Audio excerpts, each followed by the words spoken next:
शुभ सकाल बंधुरा केमन आछो तोमरा सबाई आशा करछि तोमरा सबाई खूब भालो आछो और आमराओ भालो आछि। आमार आरो एकटी नतुन ब्लगे तोमादेर सबाइके अनेक स्वागत जानाई। आज होच्छे शनिवार और एखन बाजे घड़िर काटाय ओई सकाल 8टा मतो। तबे चलो आजके ब्लगटा एखान थेके शुरू करछि। आशा करी ब्लगटा तोमादेर भालो लागबे। आजके सकाले आर कोनो बासी काज तोमादेर संगे शेयर करलाम ना, सोजा चले एसेछि चान टान करे रान्नाघरे। तो এইদিকে আজকে আর পুজো দিতে পারবো না, তো সেই দায়িত্বটা শাশুড়ি মায়ের উপর পড়েছে। তো আমি রান্নাঘরে এসে এই যে কালকে রাতে যে বাসনগুলো ধুয়ে রেখেছিলাম সেগুলো সব গুছিয়ে জায়গা মতো রেখে দিচ্ছি, কেননা এখন রান্না করব আর এক এক করে বাসন হবে, তারপর কিন্তু আবার এই যে গামলাটা ভরে যাবে। বাইরে এত পরিমাণে রোদ উঠেছে দেখে না মনে হচ্ছে যে আজকে প্রচণ্ড পরিমাণে গরম পড়বে, তাই তাড়াতাড়ি করে রান্নাবান্নাগুলো সেরে ফেলি। এদিকে রান্নাঘরে এসে সবার প্রথম একটু চা করলাম নিজের জন্য। আজ আর চা খাওয়ার মতো কেউ নেই, মানে বড় ছেলেও খাবে না, তার জন্য আমি 1 কাপ শুধু লাল চাই করলাম। আর লাল চা কিন্তু আমাদের বাড়িতে কেউ খেতে চায় না, কেউ বলতে চা খাওয়ার মধ্যে আমি আর আমার বড় ছেলে। তো আমার বড় ছেলে একদমই চা খেতে চায় না, সেটা হচ্ছে লাল চা। ওর আবার না খুব চায়ের নেশা, সেটা হচ্ছে দুধ চা। তো ও খাবে না, তার জন্য আমার জন্য এই যে শুধু লাল চা করলাম আর হচ্ছে সাথে 2টো মেরি বিস্কুট নিয়ে নিলাম।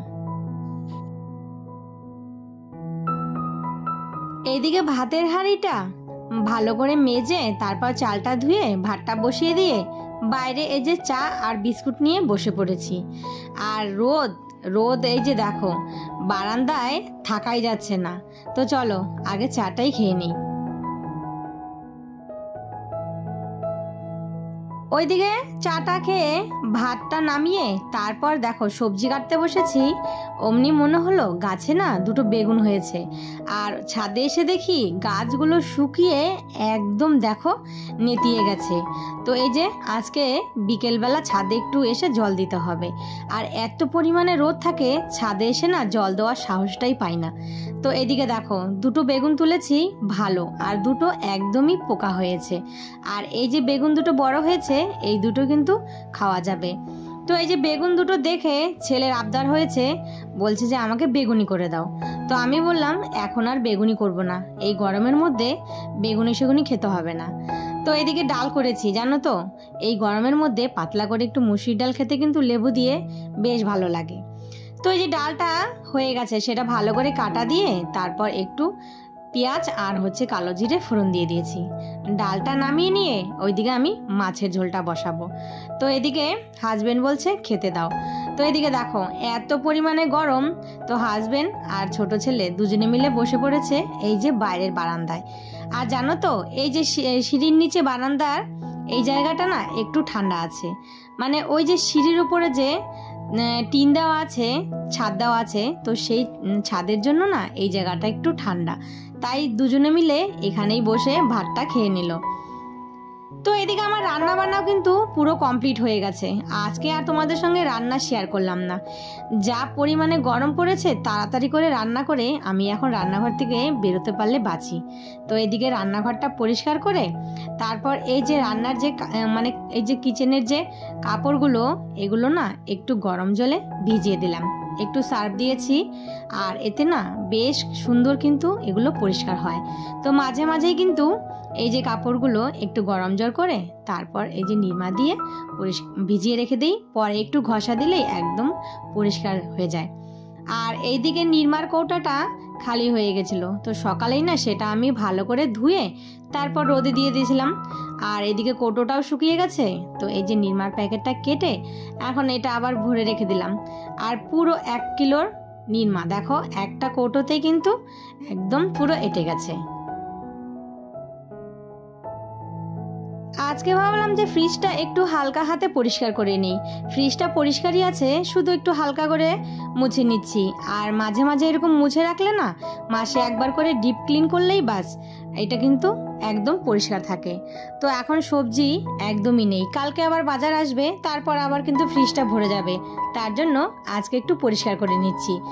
আর এদিকে ফ্রিজে দেখো ছোলা, মটর, তারপরে তোমার এই যে ডালও রেখেছি। এগুলো না ফ্রিজে রেখে দিলে ফ্রিজে রেখে দিলে জিনিসগুলো নষ্ট হয় না।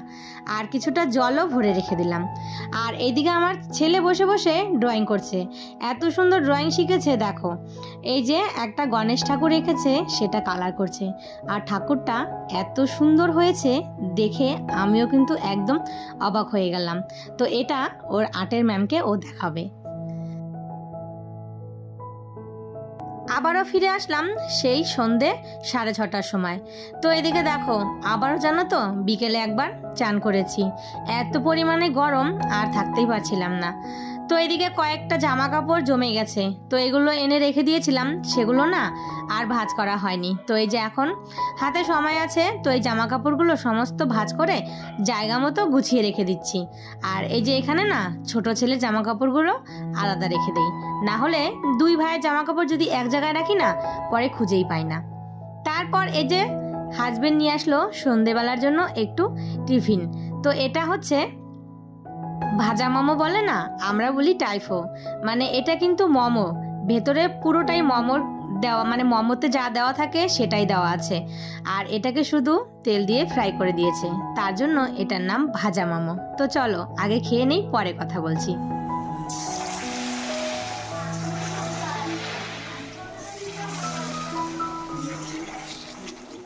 তারপর ফিরে আসলাম তোমাদের সামনে আবারও সেই রাত্রি 10টার সময়।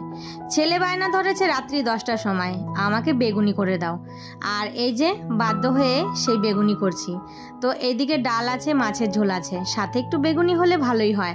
তো একটা বেগুন লম্বা লম্বা করে কেটে তারপর এই যে বেসন দিয়ে ভেজে নিলাম। আর বেগুনি দেখে ছেলেও কিন্তু বেশ খুশি হয়েছে। তো আজকে জানো তো খাওয়া দাওয়া হয়ে গেছে আমাদের। তারপর এই যে ভাত করেছি একটু বেশি করে, এটা না জল দিয়ে রাখবো, কালকে সকালে এটা জল ডালা ভাত খাবো। সাথে এই যে একটু মুসুরি ডাল ভিজালাম, এটা দিয়ে বড়া করব। আর এদিকে কয়েকটা ছোলা আর মটর ভিজে রেখে দিচ্ছি। তো চলো বন্ধুরা, আজকের ভিডিওটা তাহলে এখানেই শেষ করি। ভিডিওটা ভালো লাগলে অবশ্যই একটা লাইক কমেন্ট শেয়ার করে দিও। আর নতুন বন্ধুরা হয়ে থাকলে চ্যানেলটা একটা সাবস্ক্রাইব করে আমার পাশে থেকো আর আমাকে একটু সাপোর্ট করো। আবারও দেখা হবে নতুন কোনো ভিডিওর সাথে।